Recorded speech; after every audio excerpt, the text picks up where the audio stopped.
Hello guys, അപ്പോൾ big ബോസിൽ സിബിൻ കരഞ്ഞുകൊണ്ട് ഷോ കിറ്റ് ചെയ്യാൻ വേണ്ടി ബിഗ് ബോസിനോടൊക്കെ പറയുന്നതായിട്ട് നമ്മൾ കണ്ടിട്ടുണ്ടായിരുന്നു. സോ സിബിൻ പറയുന്ന കാര്യം എന്ന് വെച്ചാൽ എല്ലാവരും പറയും ഞാൻ എൻ്റെ ലൈഫിൽ കിട്ടിയ ഏറ്റവും വലിയ ഓപ്പർച്യൂണിറ്റിയാണ് തട്ടിക്കളഞ്ഞിരിക്കുന്നത്, എനിക്ക് മെൻ്റൽ ഹെൽത്താണ് ഏറ്റവും വലുത്. അതുപോലെ ഇതിന് മുന്നേ എൻ്റെ ലൈഫിൽ ഇതുപോലത്തെ ഒരു സംഭവം ഉണ്ടായിട്ടുണ്ട്. ഞാൻ ഒരു വർഷം ഒരിടത്ത് നിന്ന് തിരിച്ചു വരാൻ വേണ്ടി അന്ന് എനിക്ക് ഒത്തിരി നഷ്ടങ്ങളൊക്കെ ഉണ്ടായിട്ടുണ്ട്.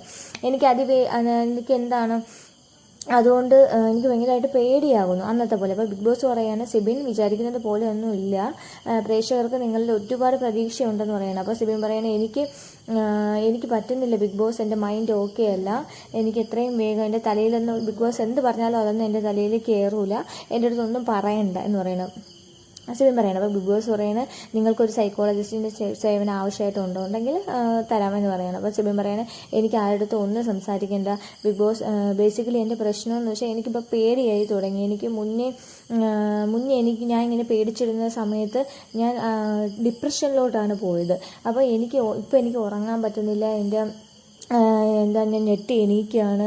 എൻ്റെ കൂടെ ഉള്ളവരെ ആൾക്കാരെയൊക്കെ എനിക്ക് പേടിയായി തുടങ്ങി. അപ്പോൾ ബിഗ് ബോസ് ചോദിക്കാൻ എന്തിനാണ് പേടിക്കുന്നത്?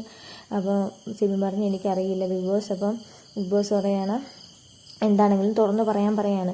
അപ്പോൾ അവസാനം സിബിൻ വീട്ടിലെ എല്ലാ മെമ്പേഴ്സിൻ്റെ അടുക്കായിട്ട് വന്ന് പറയുന്നുണ്ട്, എനിക്ക് നിങ്ങളിൽ ഒരാളായിട്ട് ഇവിടെ നിൽക്കാൻ പറ്റത്തില്ല, എനിക്ക് പോകണം, ഒരു മിനിറ്റ് എനിക്ക് ഈ വീട്ടിൽ നിന്ന് ഇറങ്ങി പോകണമെന്നാണ് എൻ്റെ ആഗ്രഹം. എനിക്ക് നിങ്ങളടുത്ത് എല്ലായിടത്തും കൂടെ പറയാനുള്ള കാര്യം എന്ന് വെച്ചാൽ ഈ വീട്ടിൽ, അതായത് ഒരു പരിഗണനയും കിട്ടാത്ത ഈ വീട്ടിൽ എനിക്ക് നിൽക്കാൻ താല്പര്യമില്ല.